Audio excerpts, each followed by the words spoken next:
The lady is bringing, like, she moved all her stuff out the first floor first, and now she's working on the second floor. So the first floor is clear. We in there knocking walls down with sledgehammers and stuff. She in there crying like, I raised my kids in this house.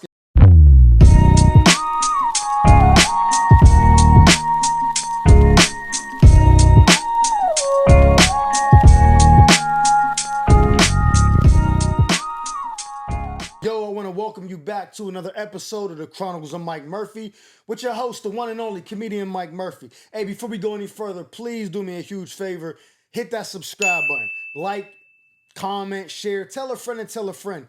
Because any way that you can help contribute to growing the audience on my channel, I greatly appreciate it. Because I said it before, I'll say it again. Without you, there is no me. Before we really go on, first and foremost, I want to apologize to all the people who subscribe to the channel, who love hearing the Chronicles. I've been gone for like 3 or 4 weeks. I ain't dropped an episode in a minute. I know y'all like, yo, bro, where the Chronicles at? I apologize for that, man. I've been super busy trying to get this podcast off the ground. So if you enjoy the podcast, it's no longer going to be on this channel. It'll be on the Mike Murphy Show channel. Go subscribe to that if you will. Thank you. If you just like the Chronicles, well, you're in the right place. So today's episode, man, something crazy happened to me with my neighbor in 2016, but let's go back a little bit. So in 2014, me and my fiance at the time, we looking to buy a house. We tired of renting, you know what I'm saying? We want something that we could call our own. So anybody who's never bought a house, here's the process. You get pre-approved based on your income, your credit, all that, you know what I mean? They tell you kind of an amount that you're pre-approved for. So at the time, my credit wasn't really bad, but I had some debt I needed to take care of. So I was working on that before I could get my pre-approval letter. But instead of just waiting to finish that, we go start looking for cribs. We cutting corners, you know what I'm saying? We skipping steps. Yo, let's go find a crib now. So we driving around looking at different houses. I ain't gonna lie, we went to a couple houses that was like $1 million. And in Pittsburgh, that's a crazy crib. We couldn't afford that, you know what I'm saying? But we were still looking anyways. So we look at a few houses or whatever, and I remember the day like it was yesterday. We had looked at like 3 or 4 houses. She ready to go home, I'm ready to go home. Last minute, she like, yo, let's go check out this last one. They having an open house. I'm like, man, I don't want to go there. I'm tired. She's like, come on, let's just go check it out. I'm like, all right, last one, then we go into the crib. She's like, all right, it was a Sunday. We pull up to this house or whatever. We go in, real estate agents in there. We talking to him. Now, me and dude chatting, you know what I'm saying? I'm talking his ear off. Anybody know me, I'm talking his ear off. My daughter, her son, and her is walking around the crib looking at it. Before I even get past the kitchen, because I'm talking to homie, because she come back down like, this is it. This is the house. I'm like, damn, it's like that? She like, babe, I want it. You got to look at this. I'm like, all right, come on. So she showed me around the house. The house was fire. Now, no matter what house we bought, we planned on gutting the whole thing and renovating it to our liking. Matter of fact, we were only looking at certain houses that we could do what we wanted to the house to make it ours. So we went to one house and it didn't have the setup to where we could do what we planned on doing it. We wasn't even messing with it. So she's like, this is the one. House met all the specs. It checked all the boxes. I'm like, all right, well, let me get dude's number. He like, who's your agent? I'm like, I don't got an agent. I'll use you. He like, oh, dope. Now he gonna get double commission. So I'm like, yeah, I don't got an agent. I'm gonna use you. He's like, cool. We get his information or whatever. He's like, yo, you pre-approved? I'm like, yeah. He's like, how much? I'm like, I forget the exact number. I'm spinning him, right? We ain't pre-approved, but I don't want to tell him that. So I hit my credit dude up like, yo, what's the deal on this credit issue? He like, yo, we working on it. It's almost there. I'm like, bet. I put an offer in on the house. Now, I knew I could afford the house based on what the lady was selling it for, even though I didn't get a pre-approval. The dude pretty much told me like, yo, that's light work. You could afford that. I'm like, cool. We put the offer in. She accepts the offer. Now, we got like, there's steps. You got to give her like earnest money. Got to have, you know, there's different things you got to do, right? So I finally come clean like, yo, I ain't pre-approved yet, but I should be by this date. She's like, okay, cool. Now, what I didn't know about her was she didn't had the house on the market for like 2 years, had got like one offer when she first listed it, turned it down, and then ain't got an offer since. So she desperate to sell. And I remember her telling me like, yo, I get alimony from my husband, but that's about to run out because the kids is, sorry, not alimony, child support. She was like, that's about to run out because my youngest is about to graduate high school. I can't afford a crib no more once the bread stop, right? So let's do this. I'm like, cool. Fast forward, the credit bureau still messing around with my stuff. I'm not getting the pre-approval yet because of that. So I hit dude up like, hey, listen, I know we agreed on this date. Can you ask her if she'll extend it just 30 more days so I can get some time for this to go through and I can get pre-approved? He's like, yeah, I'll ask her. I'll see what she's saying, da-da-da. Because you remember I told you, he's both of our agents. So I'm like, yo, ask her, see what she say. He goes to her. She's like, yeah, cool, we'll do that. Sign some paperwork. We extended 30 days. 30 days is up. Credit bureau still not getting my stuff together. I hit him one more time. Pause. That was crazy. I'm like, yo, ask her if we could do 60 days this time just in case. Boom, boom, boom. He was like, yo, bro, I don't think she gonna do that. She want to sell the house you play in. I'm like, yo, time out. I ain't fucking ask you for a favor. I'm telling you to ask her. You work for me. I don't answer to you. Tell her what I said and let me know what she says. And he kind of playing around like, man, I don't think she... I say, yo, you heard what I said, bro? He like, yeah, but now he really kind of telling me like, I ain't asking her. We want to put it back on the market so we can sell it. I'm like, bet. I'm not a take no for an answer type of dude. I drive over to the crib, knock on the door, bang, bang, bang, bang. She opened. I'm like, hey, how you doing? Remember me? She's like, oh, yeah, how's it going? Da, da, da. I'm like, so here's the deal. Boom, boom, boom. He said, what? I'm like, yeah, he said you ain't going to go for it. I just wanted to talk to you personally. She said, I ain't had an offer in 2 years. I'll wait another 60 days. I'm like, oh, for real? She was like, yeah. She was like, and we're reporting him as soon as the deal closed for being unprofessional.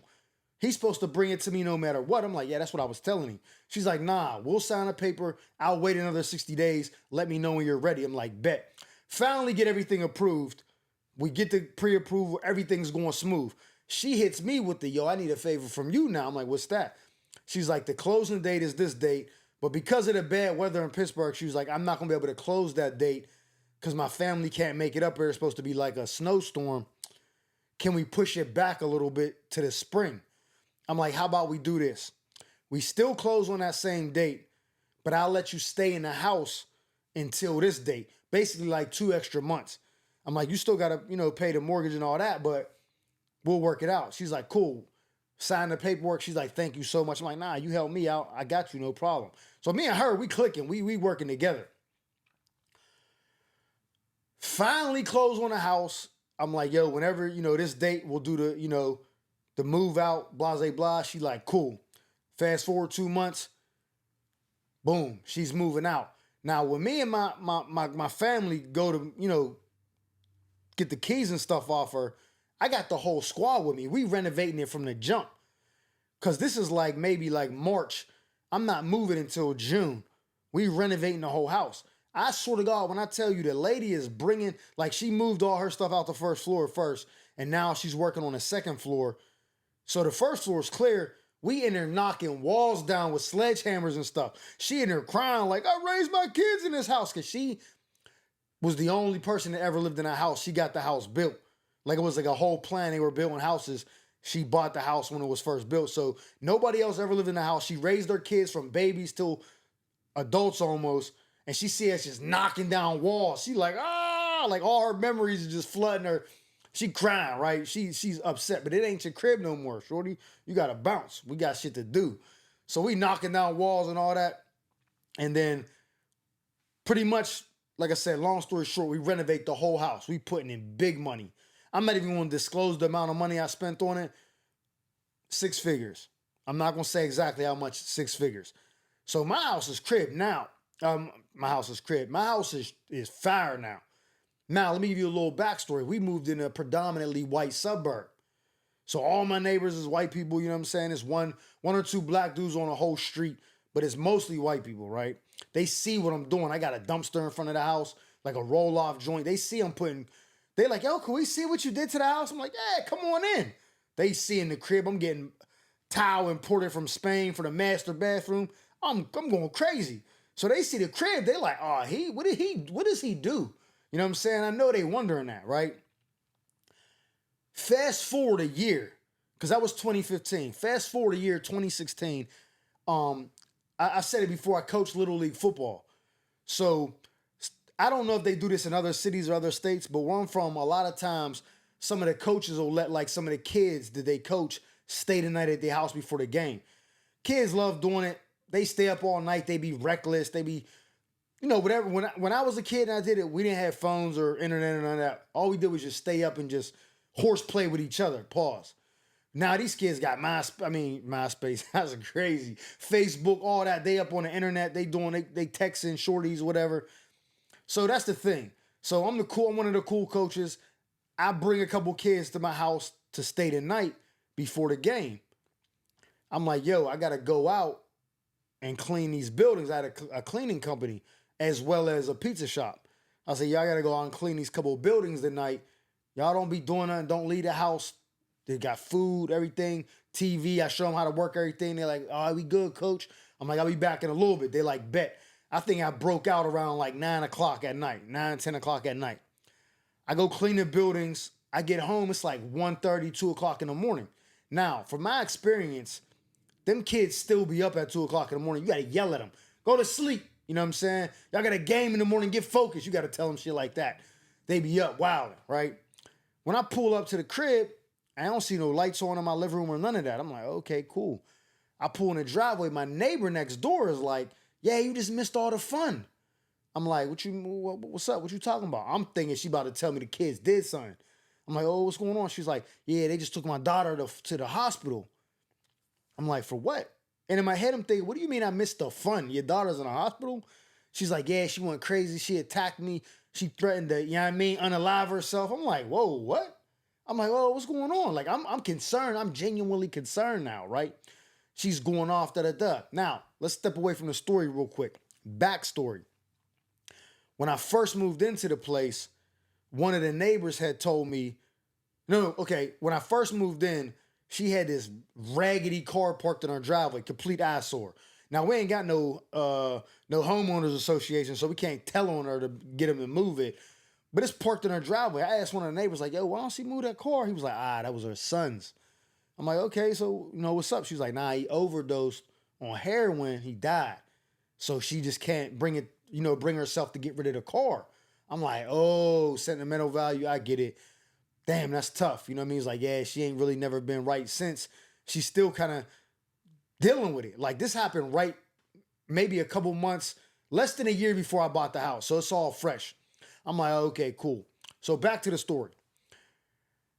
What happened was she said her daughters felt like if she was drinking, it was going to lead to her doing harder drugs like their brother. And they was afraid to lose her. You know what I mean? These kids are a little bit younger. So I guess the mom had a neighbor over and they was drinking wine in the basement. So the daughter comes down to ask her something, sees the wine. What are you doing? Snaps. Now, this is some Caucasian issues. Grabs her mom by the hair, scratching her. She trying to go off on her mom because she don't approve of the drinking. She's like, let me go now. Like, don't do that. You're being mean. Like, calm down. Let's talk about it. Nah. A black parent, that would have never happened. But anyways, she's breaking this down to me. I'm like, damn, I feel bad. He's like, yeah, I got to go up there and check on her. She's threatening to unalive herself. I'm like, damn, I'm feeling bad. I'm like, she's dealing with this. She just lost her son. I could smell the vodka on her breath. So I'm thinking like, she wasn't just drinking no wine. She was drinking some, she was getting it in. Just out of nowhere, like, it was like with all that going on, you would think she'd be like more kind of like down and out. She was like, yeah, man, we're still dealing with the loss of my son, her brother, da-da-da, boom, boom, boom. I'm like, yeah, I heard about that. My condolences, this, that. And she was like, but don't worry, I don't blame you. You don't blame me.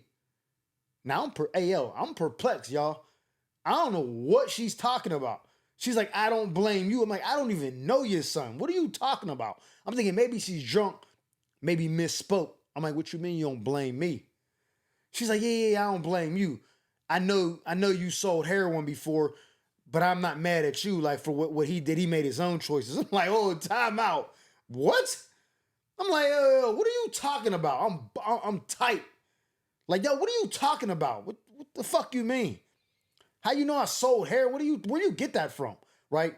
She like, oh yeah, when you first moved in, we seen all the stuff you was doing with the house, and we was wondering, like, how could he afford that? So me and a couple of the neighbors Googled you. Whoa, time out. You did what? Yeah, we Googled you. We looked up who bought the house, got the name, Googled you. We seen that you and your cousin was running one of the largest heroin rings in Western Pennsylvania. I'm like, yo. Why I was so mad was that, like, she was partially right, but more wrong than anything. A, I wasn't selling any heroin. Two, the dude wasn't my cousin, he was my friend, and I had nothing to do with it, but I did get arrested for it. Like, I got indicted for it. I told this story before. But the crazy thing about it was, like, it was like she embellished the story. Like, there's nowhere you can Google that and find that information and get what she said. So that means she came up with her own thing. And it's like her, and I just pictured her and a bunch of other the white neighbors like, yeah, what's this black guy doing with all this nice stuff? His house is better than everybody's. Let's figure him out. Just sitting around like on some like nosy neighbor shit, just Googling me. That shit made me so mad I snapped. What? Yo, fuck you. I go off, bro. I'm talking crazy to her. Yeah, go get your crazy ass daughter and your dope fiend ass son. I'm going 90 north. I'm trying to break her. I want to make her cry because I'm feeling like this is the most racist shit that probably ever happened to me as an adult. Like, what are you talking about? You Google me, bro. I was livid. And part of me was laughing because I'm like, yo, this is really crazy that she thinks she got a kingpin. She thinking Big Meech live next to her. Because still, when she's Googling something, nothing's really coming up about me. So she still don't know what I do. So I go off on her or whatever, snap. She's like, oh, I'm so sorry. I'm like, nah, get the fuck out of my face, bitch. I bug out, right? She takes off. I go in the house. Remember, I told you I got the kids in there, the 3 football players. When I go in there, they in the living room knocked out. So I'm thinking like, why they sleep so early? They usually be up. And these kids didn't spend the night before. They don't be to sleep at no 1:30, 2 o'clock. So why are they knocked out?